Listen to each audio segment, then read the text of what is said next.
reputasinya di dunia Madison Kingdom sama Kelsey Robinson di atas Mega, tapi tetap aja yang engagementnya terbanyak.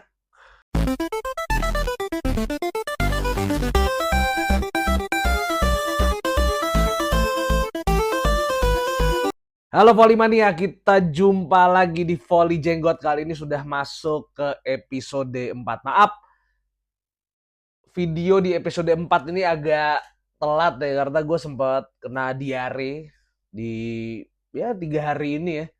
Jadi gue untuk mau ngapa-ngapain, mau riset, mau bikin video itu lemes banget. Jadi akhirnya video ini gue tunda. Ini sebetulnya mungkin jadi agak basi ya, karena gue akan membahas Pro Liga yang regular seasonnya itu sudah selesai. Di mana di Putri ada plot twist yang kita kira Jakarta Livin Mandiri akan lolos, tapi terakhir justru kalah tuh sama Bandung BJB.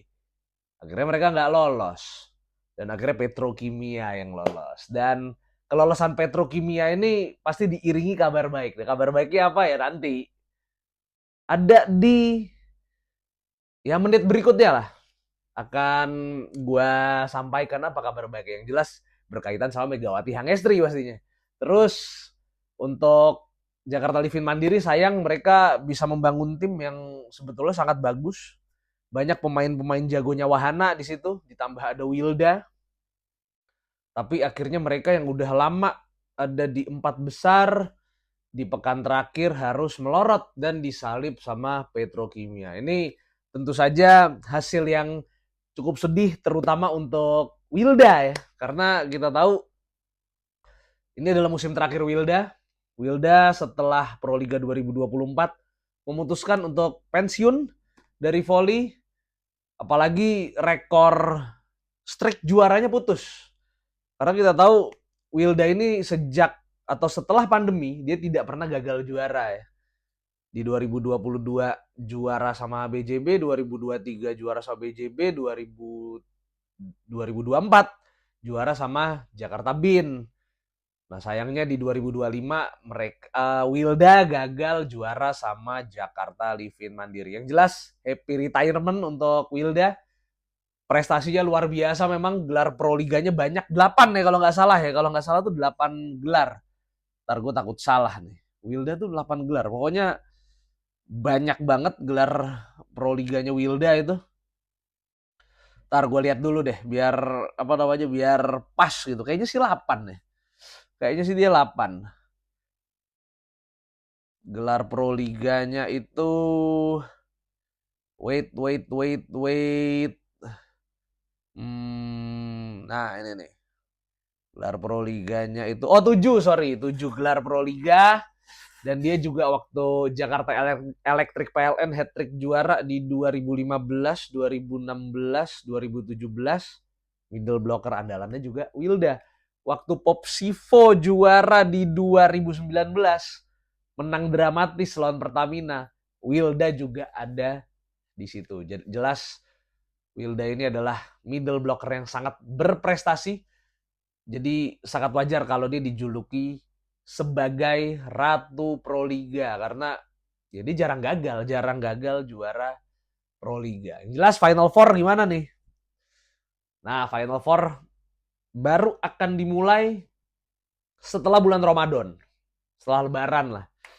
Bulan April akan dimulai Final Four dan yang jelas perang bintang akan terjadi. Yang paling bikin gue geger, Jakarta Electric PLN gak make lagi Valentina Diop yang padahal tuh poinnya banyak banget.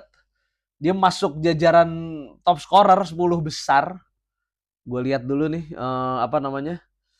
jumlah totalnya. Total poin itu 207. Gak dipakai lagi dan diganti sama Kelsey Robinson Cook. Wow. Luar biasa. Kenapa gue bilang luar biasa? Kelsey Robinson Cook ini jelas pemain jago. Dia ini juara CEV Champions League 2 kali dengan 2 klub berbeda, yaitu bersama Fakif Bank lalu bersama Imoko Corneliano di 2024. Jadi gelar Liga Champions masih fresh. Dan di Olimpiade 2024 dia masih main juga. Dapat medali perak. Di 2020 Tokyo dia dapat emas. 2016 dia dapat perunggu. Jadi medalinya Kelsey Robinson di Olimpiade lengkap. Emas punya, perak punya, perunggu punya. Lu bayangin betapa jagonya pemain ini. Dan yang jelas dia masih ada di prime. Sekarang dia main di LOVB, Liga Amerika, yang baru bergulir musim ini. Main di Atlanta dia. Dan LOVB akan berakhir April. Nah pertanyaannya adalah, kok bisa Kelsey Robinson Cook didatangkan gitu? Padahal kan Amerika mau main di VNL. Ya gue curiga jangan-jangan dia udah nggak dipanggil lagi nih sama timnas nih. Timnas pelatihnya baru, yaitu Eric Sullivan, gantiin Kvaratskhelia yang pindah ke tim putra. Jangan-jangan Kelsey Robinson udah maksudnya untuk VNL sama kejuaraan dunia kali ini udah nggak dimainin lagi. Karena ya mungkin Eric Sullivan mau nyoba outsider lain ya. Apalagi outsider di Amerika stoknya banyak banget. Dan gue yakin nanti yang di kejuaraan dunia mungkin yang akan diandalkan adalah Catherine Plummer sama Avery Skinner. Terus kabar yang cukup mengejutkan juga adalah Jakarta Pertamina Enduro sudah tidak pakai lagi Erika Staunton. Tapi Erika Staunton kabarnya bukan dicoret deh. Tapi dia memang akan balik lagi ke klub lamanya, klub Filipina, yaitu Creamline Cool Smasher. Yang musim lalu juara Liga Filipina dan tahun ini akan bermain di EVC Club Championship yang digelarnya berbarengan dengan Final Four. Ya memang cukup kita sayangkan ya. Erika Staunton ini mainnya juga jago banget selama di Jakarta Pertamina Enduro. Dia ada di posisi 7 daftar top scorer dengan torehan 198 poin dengan 185 spike, 6 block sama 7 kali ace. Tapi yang jadi pertanyaan adalah siapa yang akan menggantikan Erika Staunton? Kabarnya Madison Kingdon akan datang ke Jakarta Pertamina Enduro. Nah, kita tahu ya Madison Kingdon juga waktu musim lalu VNL bergulir bareng sama Proliga, dia juga udah nggak main di timnas Amerika. Jadi sangat masuk akal kalau tahun ini Madison Kingdon bakal balik ke Proliga. Yang jelas, menurut gua Erika Staunton diganti sama Madison Kingdon itu jelas upgrade. Madison Kingdon nih ya udah pemain syarat reputasi, pernah main di Turk Havayolari dan juga berbagai klub besar ya. Yang jelas ini akan membuat Pertamina makin ngeri pastinya. Ini gokil sih kalau kita lihat catatan pemain-pemain seperti Kelsey Robinson sama Madison Kingdon. Madison Kingdon tuh jumlah individual award-nya tuh ada 15. Pas di Proliga 2024 dia dapat best scorer. Terus juga dia ini kan selain di THY, dia ini pernah main di Thierry. Gue lupa, di Thierry pernah. Terus jadi sebelum ke Popsivo dia main di Thierry dulu. Dan juga dia pernah main di IBK Altos. Tim yang jadi saingan Red Spark pastinya di Liga Korea. Maksudnya mungkin gak saingan neck to neck tahun ini, cuman setidaknya ya rival juga lah. Sesama peserta Liga Korea itu. Ya yang jelas ini membuktikan kalau Proliga di Final Four ini real war-nya. Karena bintang-bintang udah pada ngumpul.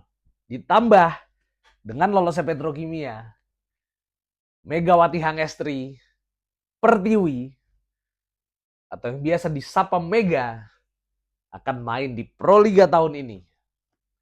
Kabarnya seperti itu. Karena waktu itu kan baliknya Mega ke Proliga itu kan tergantung sebetulnya. Tergantung bagaimana Petrokimia. Sebab Petrokimia yang mau memainkan dia di Proliga dan akhirnya Petrokimia lolos. Dengan adanya Mega yang jelas hype Proliga akan naik. itu udah pasti. Karena fanbase Mega di Indonesia boleh dibilang ya udah paling banyak gitu. Aksinya selalu ditunggu-tunggu. Liga Korea jadi banyak penontonnya di Indonesia. Itu karena Megawati. So, gimana guys? Mantap gak Pro Liga yang bagian putri Final Four-nya? Ada Kelsey Robinson, ada Madison Kingdom, ada Megawati ini. Walaupun mungkin reputasinya di dunia Madison Kingdom sama Kelsey Robinson di atas Mega, tapi tetap aja yang engagementnya terbanyak, yang punya engagement terbaik itu adalah Mbak Mega. Sekali lagi adalah Mbak Mega yang asal Jember ya, bukan Mbak Mega yang tinggal di Jalan Tengku Umar.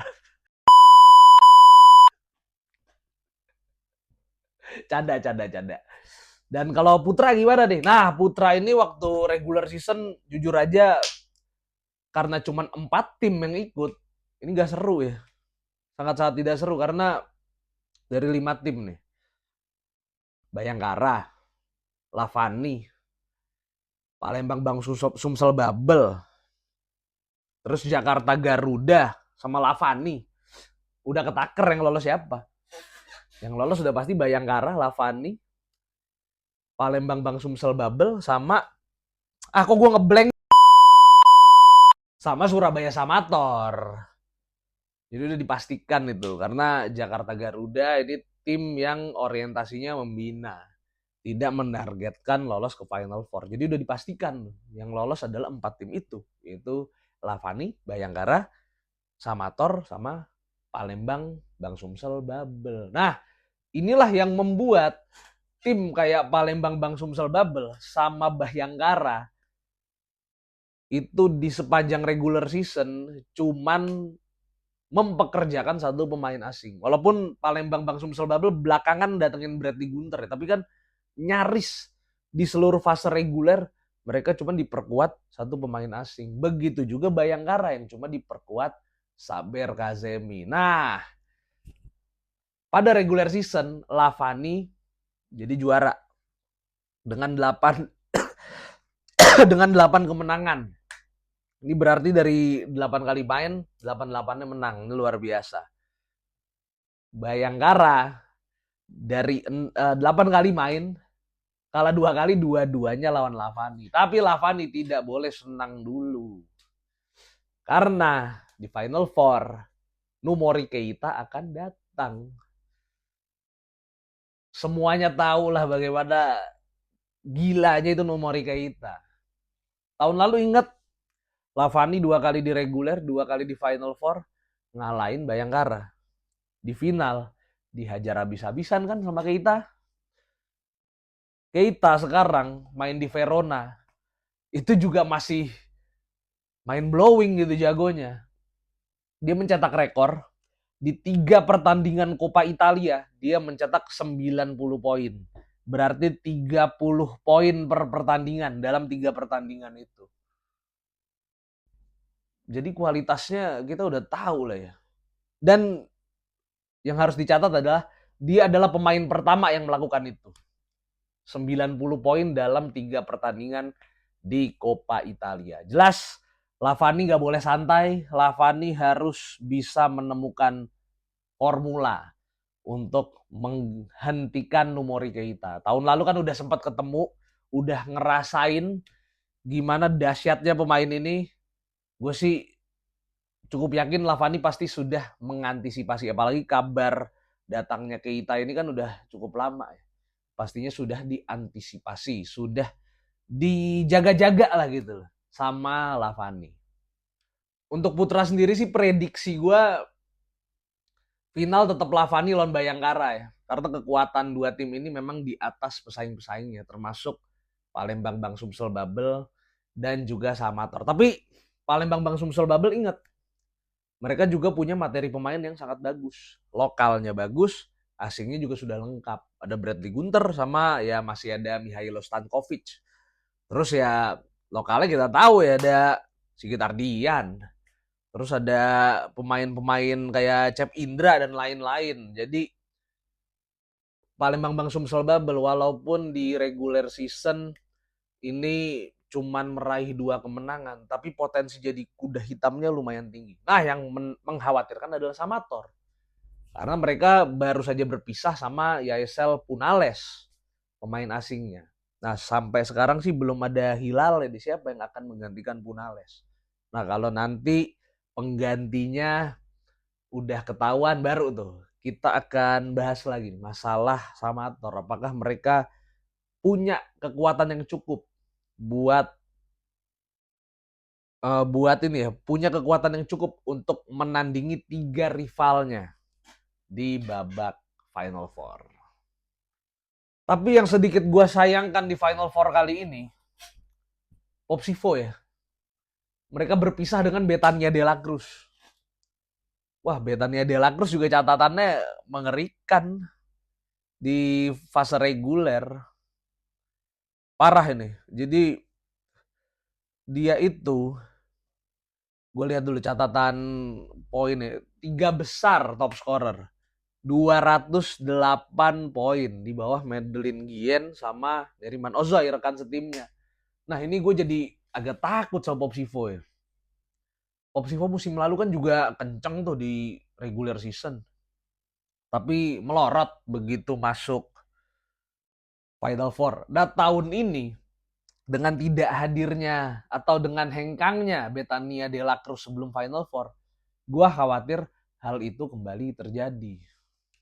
Ya, harapan gue semoga aja Popsivo ini bisa menemukan pengganti sepadan untuk Betania de la Cruz. Mungkin aja Madison Kingdom yang diisukan ke Pertamina gitu, tahu-tahu ke Popsivo.